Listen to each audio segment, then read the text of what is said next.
Olá amigos, eu sou Thiago Bizzi e esse é o Farol LS referente ao fechamento do pregão do dia 30 de junho de 2016, último dia útil deste mês de junho, e quinta-feira, né, também chegamos ao finalzinho da semana. Estamos chegando, né? Vamos às movimentações do mercado. Temos aí na tela o gráfico do índice Bovespa, mais um dia de alta, 1,03%.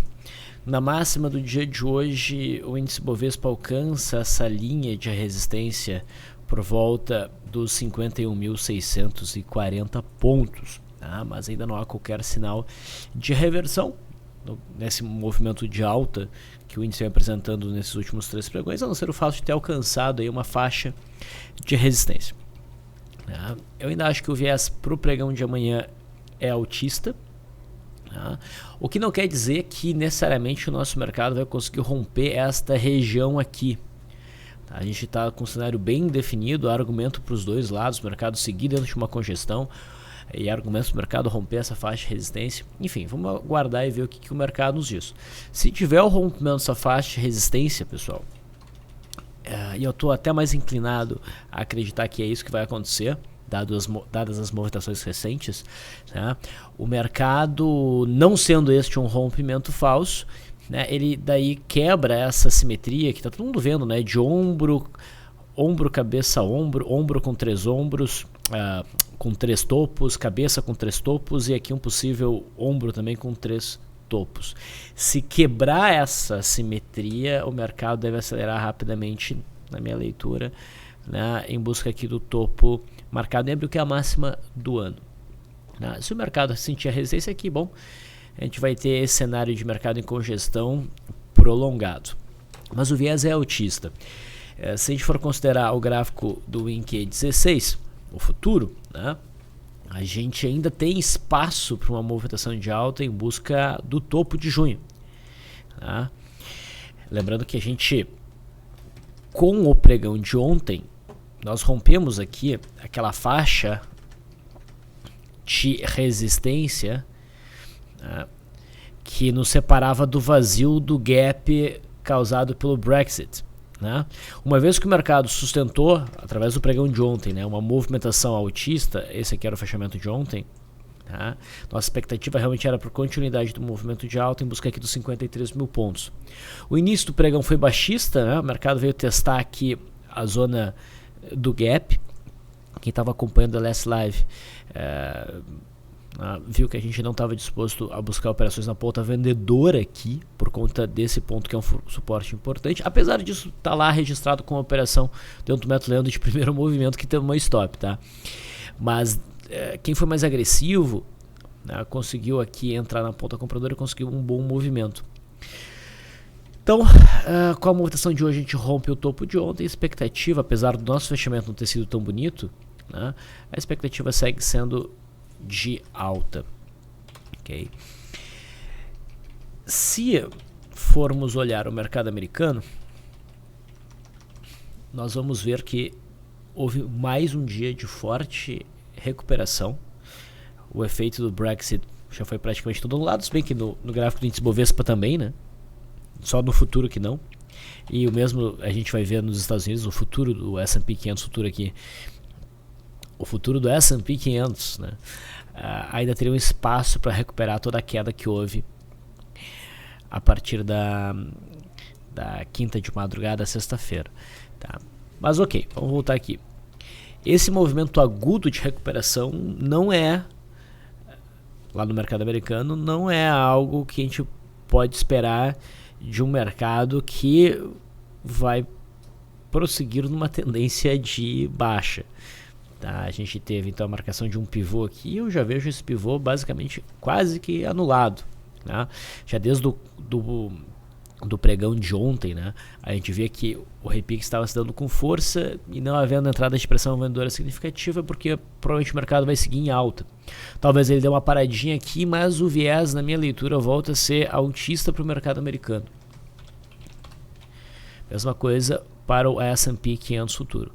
Mesmo que a gente tenha aqui algum movimentozinho de correção, né, provavelmente não deve ir tão longe, a gente deve ter um mercado insistindo no movimento de alta. Tá? Eu ainda acho que a abertura dos mercados amanhã vai ser em alta e se tiver alguma reversão deve ser depois da abertura. Bom, o dólar, hoje um dia importante, eu deveria ter mencionado isso, eu esqueci completamente. Hoje é o último dia útil do mês, então o vencimento que a gente operava até então, o N16, morreu, venceu, né? E agora a gente opera o vencimento Q16, tá? Que é esse aqui, é o gráfico WDO Q16, e aqui ainda está também aqui desenhada aquela linha de alvo importante dos meus estudos, que era 13,20 para o dólar, depois disso 2,90 como objetivo para o movimento de queda. Vou pegar aqui o dólar perpétuo, tiramos ajustes. Então o dólar segue em queda, apresentou uma leve altinha hoje na verdade, né, mas o candle ainda é baixista, a gente perdeu a mínima de ontem e depois voltou. Não, perdão, é que esse gráfico aqui está sem ajuste, né? Se a gente pegar o WDOQ, tô tudo atrapalhado aqui hoje. Foi uma queda sim, tá? Hoje o dólar teve queda, não vou falar besteira. Mas enfim, ele não sinaliza aqui, apesar de já apresentar um bom nível de sobrevenda, ele ainda não sinaliza uma reversão. O WDOQ 16 estreou no intraday, né? Hoje, com... Não é que ele estreou, né? É hoje que a gente passa a negociar ele, porque o outro venceu. A gente teve aqui um Twin Towers baixista, seguido do rompimento da linha d'água, que gerou uma boa operação de venda, e a gente ainda conseguiu aproveitar aqui um Twin Towers, né? Esse sinalzinho aqui desses dois candles sinalizava uma compra com alvo na amplitude do segundo candle.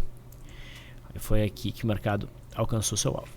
Então foi um dia bom de operações no dólar, mas o viés ainda é baixista, a expectativa ainda é de baixa para o gráfico diário, mas a gente deve estar próximo de um ponto de virada. O juro, novo dia de alta, agora fica bem mais fácil alcançar a zona de 13 mil pontos, que já era o alvo desde que marcou um fundo aqui, né? Desenhando assim um alargamento reto. Indo para as ações, a Vale, um leve dia de alta, um novo candle de pequena amplitude, então ela vai se arrastando para cima em busca da resistência aqui dos 13,40, rompendo essa zona, deixaria o cenário livre para um movimento de alta. Vale 3 tá mais fraca, mas hoje subiu mais do que a Vale 5. Então está tentando recuperar terreno, mas isso não significa qualquer tipo de operação. O cenário ainda é definido, lateral, mas com viés altista no curto prazo. Petrobras, também bastante definida, mas com viés altista. Tá relativamente fraca frente ao mercado. Nada a fazer em PTR4. A PTR3 tem pelo menos um patamar mais definido aqui de resistência, por volta dos 12, 12,30, e o rompimento aqui é que poderia ser trabalhado numa operação de swing trade. Ambev ignorou ontem essa barra preta, a expectativa é que o papel siga em alta em busca dos 19,60. BVMF ontem fez um candle feio, né? Mas hoje ignorou esse candle feio, fez uma boa alta de 4,65% e já praticamente atinge a resistência dos 18,10, que vai até uns 18,20, né? Se a gente for ver, isso aqui dá um pivô de alta, né? Só que já muito distante da média móvel de 20 períodos e muito próximo da zona de resistência, a gente fica de fora. Vamos torcer para que o papel esbarre nessa resistência, passe um tempo corrigindo e depois ofereça esse rompimento aqui. Daí a gente vai ter uma boa oportunidade. Setor bancário, eu acho que a gente pode olhar o índice financeiro aqui, tá? Então esse aqui é o índice dos papéis ligados ao setor financeiro, e o que a gente percebe é um rompimento aqui de uma congestão bem interessante, tá? Com bom volume, e o índice Bovespa é muito ligado ao setor financeiro, então isso aqui é um bom sinal para quem está querendo uma alta no índice. Tá? Então, temos um sinal positivo no índice financeiro, né, que é positivo para o índice Bovespa e que é positivo para os papéis do setor. Bradesco ainda não conseguiu romper essa congestão aí que vem desenhando, que vai tomando aos poucos a forma de um triângulo ascendente. Cenário claro só no rompimento dos 25,70 para cima para operações na ponta compradora. Itaú mostra mais força, rompe mais claramente agora essa cunha altista, tá? Rompe esse topo anterior, tem um volume bacana, então a gente poderia até pensar numa operação de compra aqui em Itaú, mas não é um pivô de alta, porque este fundo aqui é abaixo deste fundo aqui. Tá? Se fosse buscar a operação na ponta compradora, eu buscaria pela operação na máxima. Tá? Melhor do que Itaú, me parece Itaúsa. Tá? Itaúsa parece que rompeu com mais violência, bom volume, e aqui nós temos um cenário de pivô, o mesmo cenário de cunha, mas esse fundo é mais alto que este fundo aqui. Tá? Então seria a compra mais interessante. Também querendo ser prudente, né? Até porque a gente está rompendo a média móvel de 200, bem que para mim parece que ficou claro aqui o rompendo a média móvel de 200, não é uma questão em cima do muro ainda. Tá? A gente poderia buscar a superação na máxima como confirmação e o próximo obstáculo está em R$ 7,97, R$ 8,00. Banco do Brasil, surpreendendo, né? Ontem a gente teve aí um cenário de gap de fuga, mas com muito obstáculo à frente, e por isso a gente ficou de fora, também rompendo aqui uma cunha, e hoje deu uma bela uma puxada. A expectativa é que siga em alta para testar a zona aqui dos 17,45 a 17,60, que é a faixa de resistência. Torço para que o mercado segure aqui um pouquinho, para depois romper, e romper bem. Daí seria ótimo. E Banrisul segue em alta, depois aqui desse rompimento de pivô, inclusive teve call ali no LS Análise, expectativa de por manutenção do movimento de alta. No setor de siderurgia, Gerdau segue fraca e indefinida, teve uma altinha hoje, nada demais. Goal ficou para trás, teve um dia de queda, não mudou o cenário, né, mas teve um dia de variação negativa, nada a ser feito nesses gráficos. A CSNA vai desenhando um triângulo ascendente. Alguém pediu para mim, isso aqui seria um ombro, cabeça, ombro, afastando, isso, poderia ser, mas o neckline, a linha de pescoço, tá aqui embaixo, a gente não tá próximo, tá mais com cara de que a gente vai romper essa resistência para cima e desconfigurar esse padrão, e teríamos nesse caso um cenário bem positivo para operações na ponta compradora, o papel que mais me interessa no setor. Os em Minas tá fraca, vai escorregando aqui para baixo, alcança a média móvel de uns períodos, tem muito obstáculo para cima, o papel só fica interessante se romper essa linha vermelha. Outros ativos que a gente pode comentar: Alpa 4 está rompendo uma congestão, mas tem dois poréns. Primeiro, o volume foi muito baixo nesse rompimento, apesar do candle ser bonito. E se a gente olhar aqui um pouco mais para trás, a gente tem o topo de 2015, que é uma resistência imediata e pode incomodar. Então a gente prefere ficar de fora, mas a gente chama atenção. A LSE3 tem um cenário semanal bacana, bonito. No gráfico diário, com o candle de hoje deixa mais claro o rompimento dessa zona aqui de resistência. A gente pode construir isso aqui o cenário de gap de fuga e operar na superação da máxima, mas também poder ter mais volume, é o mais chama atenção do que quero operar. A Loop 11 foi um papel que sinalizou um rompimento ontem, até teve um volume, né, significativo, apesar de estar um pouquinho abaixo da média, em relação aos anteriores pelo menos estava alto, e a gente ficou com o pé atrás para operar por conta da média móvel de 200. Bom, hoje o mercado ignorou a média de 200, já chega aqui próximo da resistência, mas era um trade de mais risco na minha opinião. Semig conseguiu deixar claro agora o rompimento da faixa dos 6,80. Quem acompanha ali as recomendações dentro do site da LS Análise viu que teve um call de compra no dia 22 e essa operação segue aberta. E repara que o volume está bem consistente, vem subindo.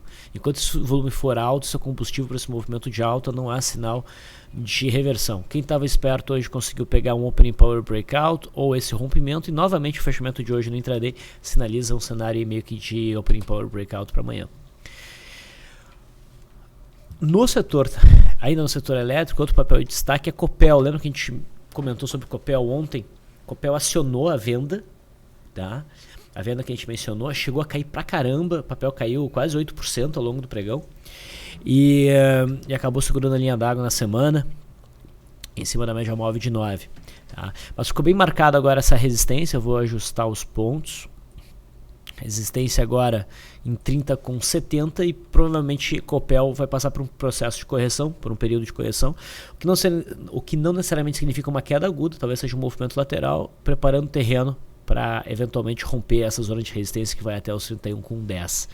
Tá? No intraday também foi bacana, quando o papel estava caindo, o rompimento que já se deu no primeiro candle, né? Depois o papel caiu forte e a gente estava pela expectativa de uma reversão, um trade de retorno à média em cima dos 28,50 e foi exatamente onde o mercado marcou esse fundo.